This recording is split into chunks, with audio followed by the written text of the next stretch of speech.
Welcome to Comic-Con International. The exhibit hall will be opening momentarily. Food is available in the secure Hall H lobby. If you leave the Hall H lobby, you will have to wait in line to re-enter. If you are entering the room for the first time, please walk to your seats. No running.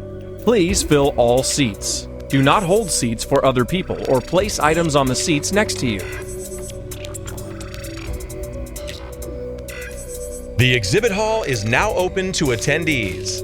Have a great Comic-Con. So just like at Comic-Con, if we got lost, we're supposed to meet by the big Transformer. Hey, so we just wrapped up day 0 of Comic-Con at home. Yes. Yeah, so how'd it go? Better than I expected, I guess. It was kind of easier and harder in some ways. Yeah, it was honestly weird not being super stressed out. I mean, I don't miss being stressed, but No, but you kind of, I expected like something. yeah, you kind of missed the noise and the action going on. Yeah, you miss the energy. And I guess we did a lot of exclusives today, Yeah. one of which was Funko. Oh, yeah.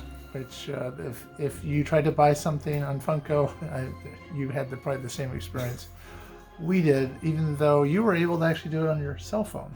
Yeah, he was waiting for the shipping thing to come up, it was only one flat rate option. Right. I don't know why it took so long for a lot of people, but I decided to do it on my phone as kind of a backup, like, maybe I can get in.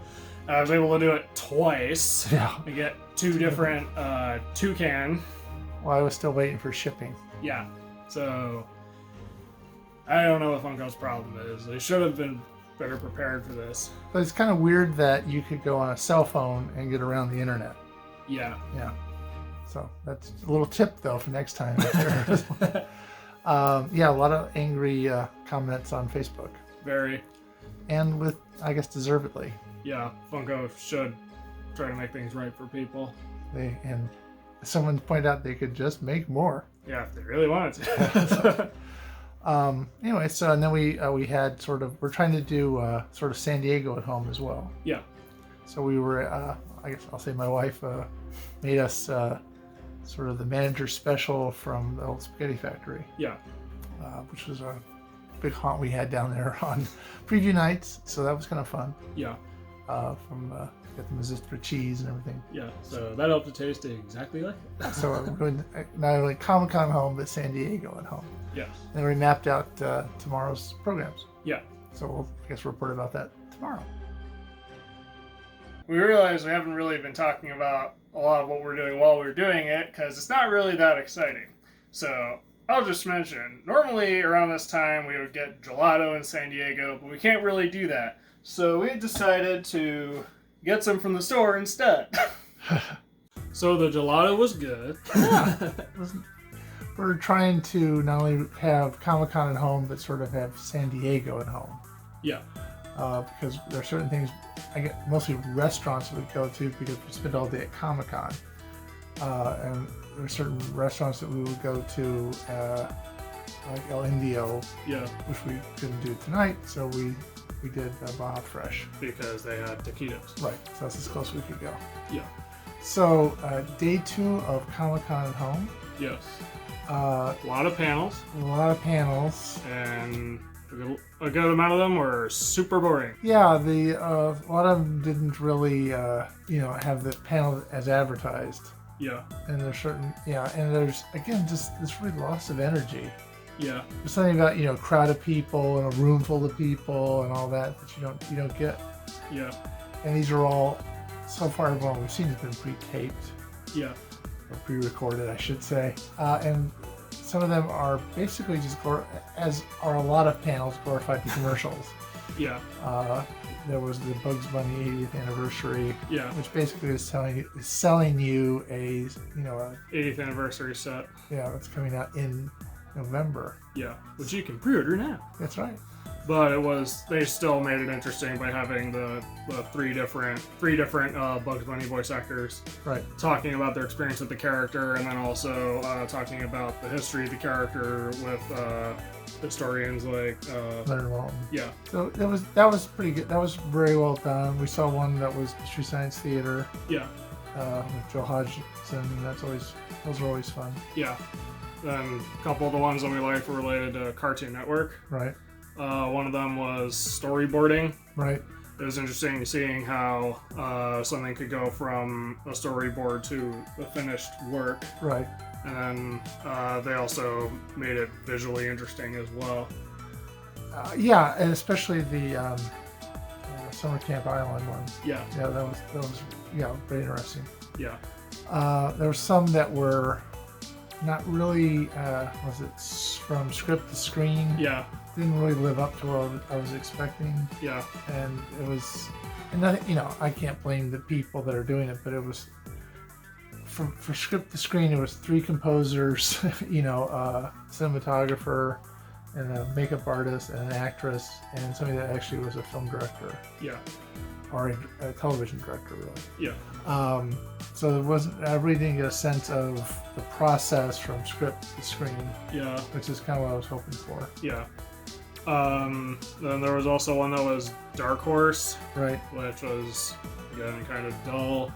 There was a similar one that was DeviantArt artists talking about warming up and staying like psyched. Yeah, that was actually interesting. Yeah. We should have been watching that from the start. I think, yeah. And what we also realized is with these, pre-recorded panels, if you get bored with it, you can just turn it off. Yeah.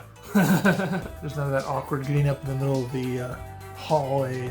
Yeah, so there's no silent sense of shame. Right. Yeah. Where are they going? Yeah. So yeah, that's kind of I guess a benefit of it. Yeah. And I think there was just, again, there's always so many panels, you can't do all the ones you want. Yeah. And the other beauty of this is if there's something, I wish I'd seen that panel, chances are you can't. Yeah. Watch it. So, but we're trying to kind of, I guess, keep the spirit of what we're doing every day to be Comic-Con as much as possible. For example, the last couple nights, including while we were eating gelato tonight, we were watching anime. Right. We were trying to explore stuff that we normally wouldn't, so we were looking at Verve. Mm-hmm. Last night we watched the dub of episode 1 of Lupin the Third Part 2, also known as Red Jacket. Right. And it was actually interesting. Right. Same voice cast as Blue Jacket, which is what we're familiar with. And it was simple animation too. Yeah, I mean, it's from the 70s. Yeah. So it looks kind of cheap, but at the same time, of course by comparison, but it still held up really well. I think so. And then tonight we watched, in true Comic-Con fashion, anime that was subtitled. Yeah, it was Overlord. Yeah, that was always the thing. You go into if you've ever been to Comic-Con, you go into a room where they have, basically it's a DVD or a Blu-ray. Yeah.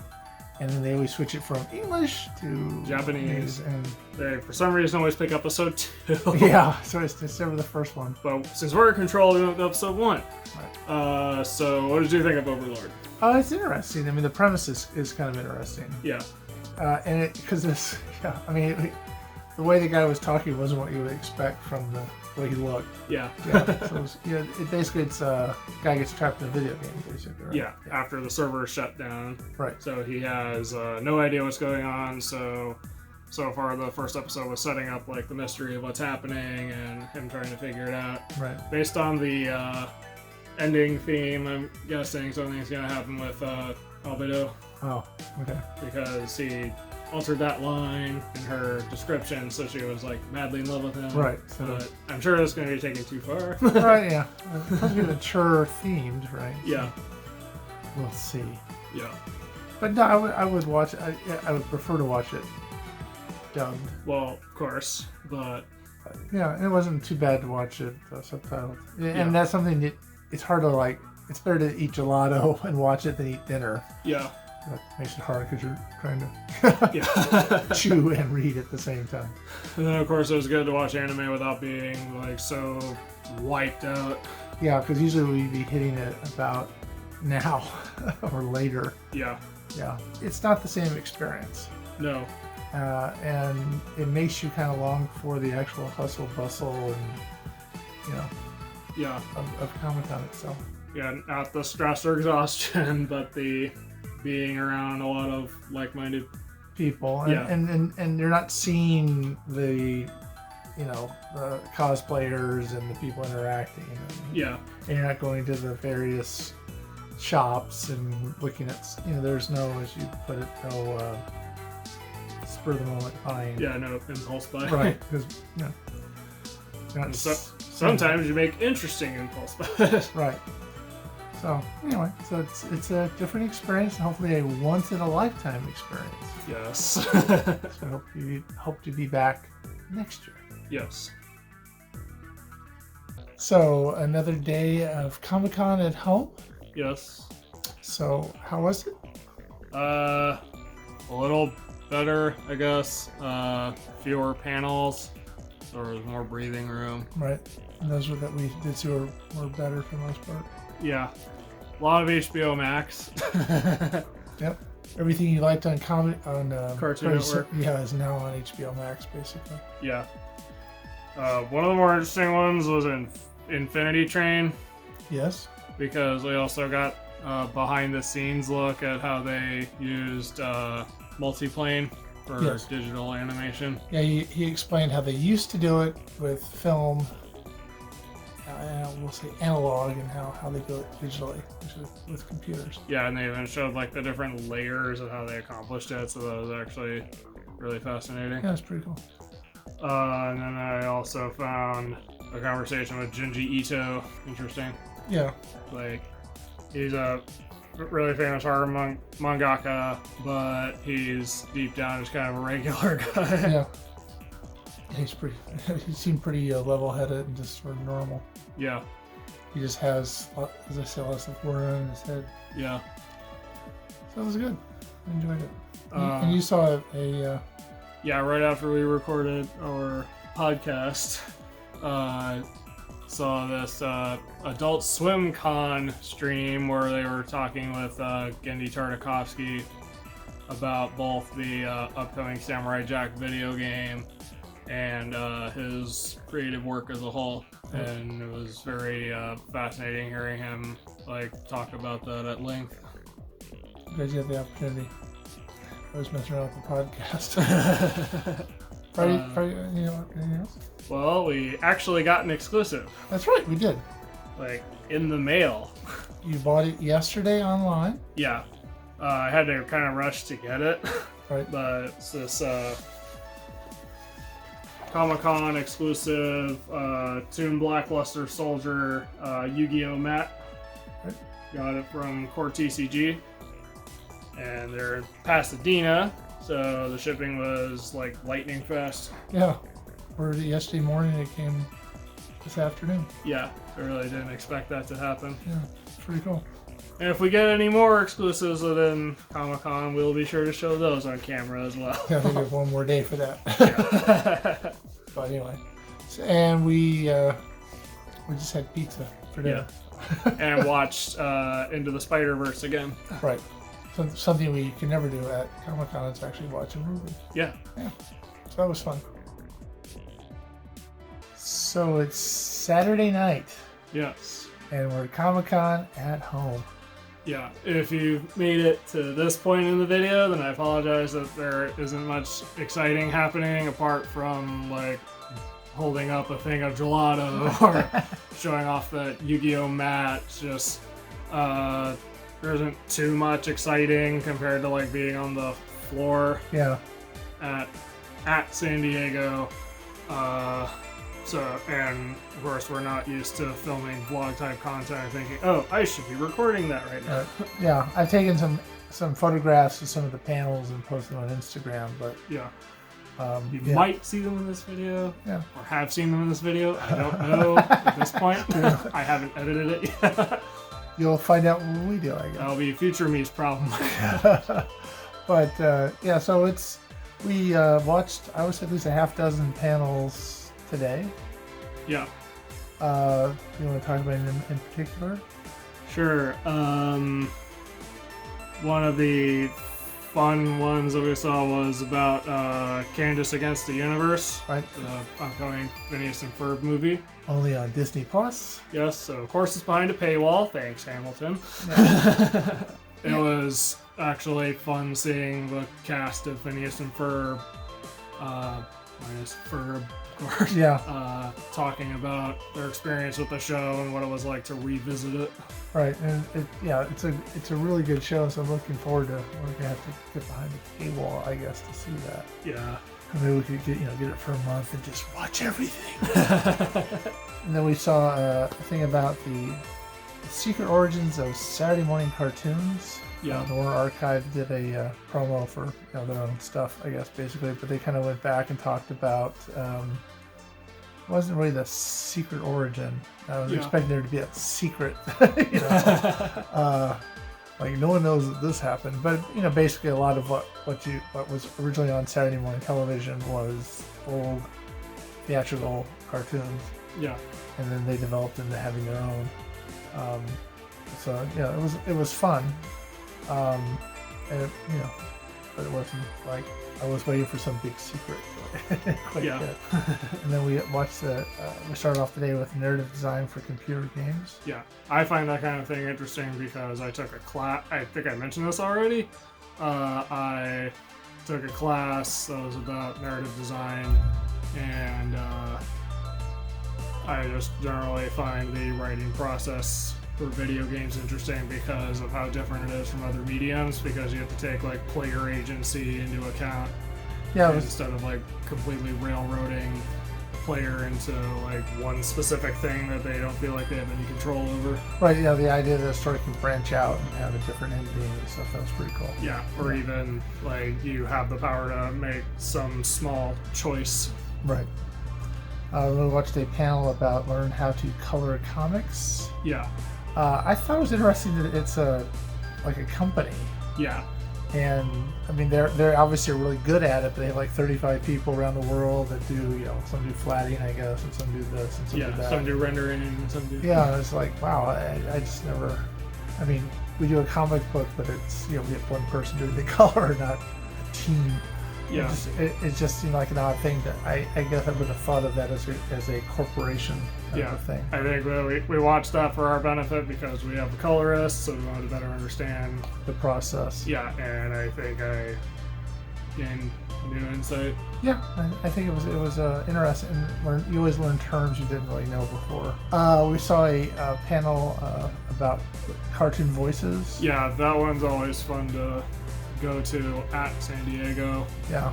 Mark Evanier is a really good moderator. Right. And he usually gets really good voice actors to talk about their experiences and also, of course, do a script reading. And they cycle through like the same 3 scripts, it seems, but I guess it helps with you don't have to think about it. And this was Little Red Riding Hood, so it's not like a story you're not familiar with.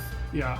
One thing I thought was interesting was Bill Farmer was in this one, and his pop voice actually doesn't sound too far off from his real voice. Well, I would imagine that you only have so many voices in you in some ways. Yeah. But it was interesting. Lorraine Newman was on it. Yeah. The guy that does Harry the Bradley Baker. Yeah, was on it as well. And we saw him on a panel yesterday, or actually earlier today. Excuse me, the same third one. So I was going to read him twice. And Misty Lee was also on it. Yes, don't leave her out. I thought it was interesting how bright the camera was, the light was on her. Yeah, kind of washed her out. But that was good.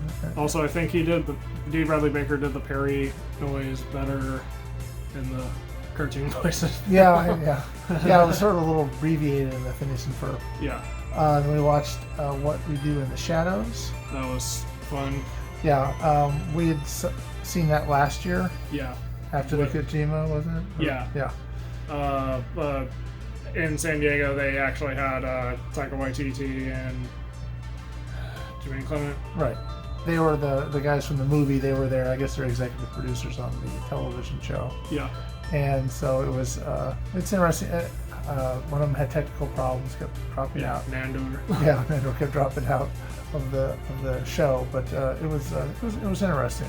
It was also kind of short, Yeah. which was fun. And then some of us watched the stars and executive producers of ABC Stumptown. What did you think of that?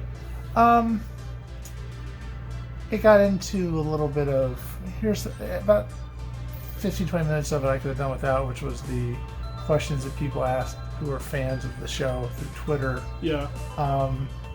Because you really don't learn too much insightful stuff that way, I don't think. Right. I mean, it's fun to ask the question and get an answer, and it's great that that happened for them, but it's not like, if you could swap characters, and it's sort of because you know that there's somebody writing the show, and the actors don't really have control over, unless now you can be an executive producer or a co-executive producer, like Kobe is, but Right. that doesn't mean that as you're an actor playing a part, that you have any choice of what happens to your character or whatever. Yeah. So some of that stuff is a little like, okay. I feel like when it comes to Q&A portions of panels, those are usually very hit and miss because you really only get insightful answers if they're paired with insightful questions. Right. And a lot of the time, even at San Diego, a lot of them aren't too insightful and are a lot of like fan Well, yeah, 'cause questions. I mean, that's fine. right. But- It's your chance as a fan to ask the question. Yeah. I read the first of the graphic novels because I heard they were making it into a television series, and we've enjoyed it. We watched the first season. Yeah. I watched season 2. Right. Whatever they get around to actually making it, I guess. I don't know if they have already made it or going to make it or whatever. Yeah. All right. So that's Saturday night. Tomorrow is Sunday and the end of 2020. Yep. And we'll see you after this transition. So it's about 5 now. On a Sunday, Comic-Cons are usually, the Sundays are the shortest day. Yeah. They're probably over they're closing the floor about this time. Yes. So we've finished our Right. Comic-Con at home. Right. Time to take off the badge. And normally we'd be on the road by now. Well, yeah, it depends. We stayed last year till we saw one of the panels we watched today. Yeah. It starts at 4:00 on a Sunday, and so Yeah. we left later.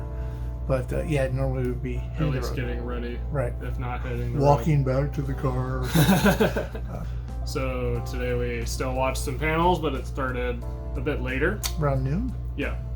And actually, the panel that we wanted to watch at noon didn't exist. Right. I swear it was there when I wrote it down. Yeah. It was going to be more HBO Max and Cartoon Network. It would have had Summer Camp Island in it. Right. But We're still trying to figure out how to get HBO Max. yes. But what we did start with was HBO Max Looney Tunes cartoons. Right. So it's the new Looney Tunes shorts that they've made specifically for HBO Max. And they actually showed a, I guess, world premiere one. Yeah.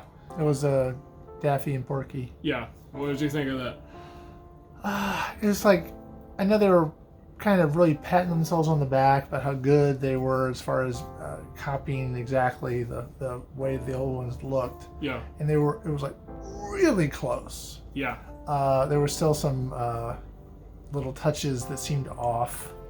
Yeah. The characters weren't 100% right, and the voicing wasn't exactly, it's a good Porky Pig, but it's not the Porky Pig. Yeah.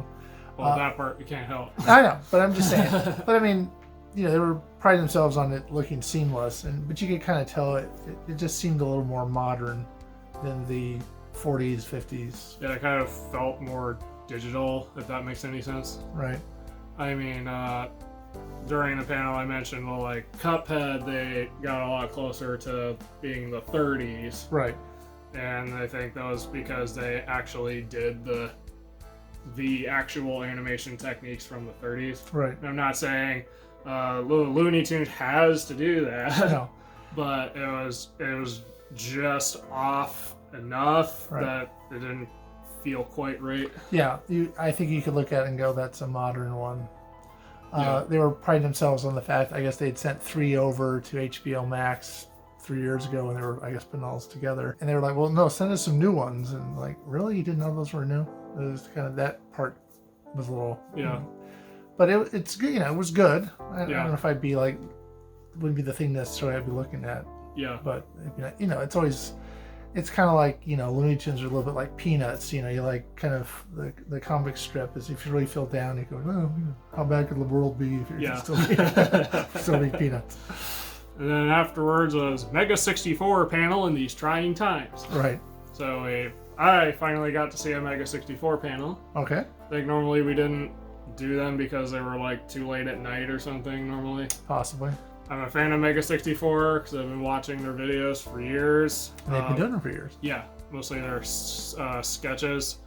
And for this panel, they were celebrating doing that on the internet at least for 17 years. Right. It sort of seemed like I remember in college making videos with friends or films. Yeah. Back when you had to get it developed and everything. And once or twice, hey, let's do a film. And so you could do something. And this is like they've made a career out of doing that. And obviously better than I was in college. But I mean, the idea that they're, they're sort of, I assume, taking people by surprise. They sort of just, what do you call it? Yeah, guerrilla style. Yeah. They're just out there in the middle of, you're walking along and some guy's acting out this video game in front of you. Like the Death Stranding one was really falling over. People were like, so it was occasionally they go, oh, it's in a video game. Yeah. It was some like woman that looked too old to recognize it, but it's a video game. So that was funny. Yeah. We didn't see an Invader Zim panel that I marked because we realized it was about the more recent publishing efforts. Right. And we kind of already knew about that. Right. But we did look at writer's journey developing a producer's mentality. Right, which was, and I found a little bit of it similar to From Fan to Creator, which we went to a panel we went to years ago. Yeah. At Comic-Con.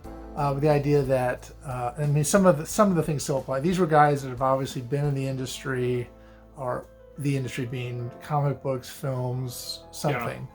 And they were talking about the importance of developing your own IPs. Yeah. And that way you control it because if you're working for Marvel doing Spider-Man, I think for 6 or 7 years, you're expendable at some point. Yeah. And you've worked 6 or 7 years, and guess what? Marvel has gotten successful. You're still there's still somebody that can go, oh, we don't need you anymore. Yeah. And I think some of that again goes back to what I learned from that the book, at least from Fan to Creator, was you're making, if you work overtime and go in early and stay late, you're making that company's dream come true, the stockholders' dream come true. You're not making your dream come true. Yeah. So you need to take a little bit of time back and say, okay, what's important to me? Yeah. And I think that's kind of something that they touched on about, that they worked for. There are still projects that they'll take, but they'd rather work on their own projects. Right. They'll always make a Star Wars exception. Yes, there's always something. I'd make a Star Wars exception. Yeah, there's always something. But one guy was talking about how his first day of writing this on TV, they were taking a guy out of the office, with the box. Yeah. Because he had replaced him basically. He didn't realize that at the time. So you're expendable if you're working for somebody else. And they were talking a little bit about, do you partnership with somebody? It's a 50-50 split, or do you pay for everything? Or it depends on who you're working with and what you're doing. And these guys seem to have multiple projects going. So, and again, they're big names, or bigger names. I didn't necessarily recognize them, but I know the one I'm executive producing a series that the company I work at is making. Yeah. So, and he had this really funny deal. One of the guys was talking about how he took an idea and you have to be true to your IP. Yeah. You go and you pitch it, and he was realizing they were changing it to the point, he goes, it's sort of like pitching something about Amish and they want to make everybody black. It just doesn't work. Black Amish doesn't quite work. Yeah. But they were making his IP into a war film. He goes, I'll make a war film for you if you want to pay me, but that's not what this is. And you have to be true to your IP. Yeah. So it's a lesson learned, I guess. I do remember hearing with pitching something, you do have to be somewhat flexible to get it like made, but you have to be true to the core of it. Right, there has to be a line you won't cross. Yeah. Yeah. And he was also saying that if you go and you pitch with a partner, they'll try to find some way to separate the two of you. Yeah. And because they still get the IP and you guys are fighting. So. Yeah. And then the last one was the grind never stops, not even during a quarantine. Right. That was done by Brian Kaiser Tillman, or the Kaiser, Right. who also did the last panel that we saw last year. Right. And that was I think at 4:00 in the afternoon. And Yeah. it was I forgot the name of it, but it was very inspirational at the time. So In this case, it was about pitching. Right. Pitching and promoting. Right. And he's a very dynamic speaker, I think. Yeah. And he kind of brings you along with him and stuff. And that was sort of true with this one. Trying to give you the 5 tips. And it seemed to me he's a graphic artist, and a lot of it, what he was suggesting, is sort of geared towards artists. Right. As opposed, but it's applicable to anybody. Yeah. Part of it is the time management. Is you're home now. Why waste? You don't want to waste all your time playing video games or watching Netflix. If you want to create something, now's the time to do it because you've got the time. You can't go out. You can't do other things. Yeah, you don't really have an excuse. Right. So he was suggesting, plan out your day and find the holes. You go, wow, I've got 2 or 3 hours here. I could be doing this. So plan time management was really important. Yeah. Study was really important. Look at what other people have done. So like if you're watching a movie or playing a video game, you can still have like fun, but the studying part comes from thinking, oh, how did they do that? Right. Or that idea is pretty cool. Maybe I can use that. Or maybe I can put a twist on that. Or stopping and looking at that shot. Wow, how did they come up with that? Yeah. So part of it is study. And then studying can be, he made it sound like, you can watch a movie and play a video game, but you have to study a little more than just, wow, it was really fun. Yeah, like doing the Trophy Unlocked blog. Yeah. I do talk about whether or not the thing is fun, of course, but it got me to think a little more critically about the thing that I'm looking at. I guess more specifically from a creative standpoint, Mm-hmm. like how does this work? Does it work? Why doesn't it work? Right. Yeah. And I think part of, I'll say that we're studying by working on that plug is sort of a study way for at least films and video games. Yeah. Looking at them and how does this work? Why doesn't it work? And then the other thing was practice. If you're gonna again, he was gearing this towards artists, but if you're not good at drawing hands, draw hands. Yeah. You've got time. Practice doing that. Practice things you're not good at. Because, which is, I was sort of equating some of this with writing, and you don't sit there and practice. Here's a sentence, but you have to rewrite something. Yeah. And that's also part of the next thing you talked about, which was development. Which is the fun part, but also the hard part. Right, and that's kind of the part I like. Yeah. It's a grind to get the thing down on paper, but then I like the idea of making it better. Yeah. And how many, and I'm working on something now where, I printed it out 500 something pages, and went through it with a pencil and marked it up, and you kind of read it aloud and kind of, I would say this instead of the way I wrote it. Yeah. And you make it better. And that's why editing, scripts and stories, you're trying to make them better. And that's part of the development. I think as I gathered, he was saying this. Your first idea is good, but it could be better. Yeah. Chances are your first idea is not the best it could be. Yeah. Like the first draft of a novel, it's gonna suck. Right. But that's the part of the writing process as you keep looking at it critically and improving it. Right. And so that's the part I really like that part of it. And the other part, of course, the hardest part, I think, is networking. Yeah. But it gave me some ideas about how we can maybe do some more stuff for ourselves. Yeah, unlike a lot of other people tell you to network, it actually gives some idea on how to do it. Yeah, basically it was a lot about looking for groups that are common to what you're doing on Facebook and Twitter and Instagram, and then talk about what you're doing. He was saying if you're like the top of the most creative group person in your friends, you need to find more friends. Yeah. Because you need to find where you're not the best at something. You want to be challenged and you want to grow. So yeah, follow the Kaiser on YouTube. I think that about does it for Comic-Con. Right.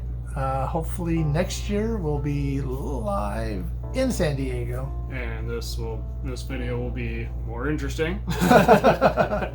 Until next time, I'm Paul Hankins. and I'm David Hankins.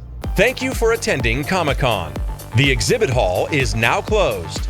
The exhibit hall will open again tomorrow at 9:30 a.m. Don't forget to check the programming schedule for exciting nighttime programs.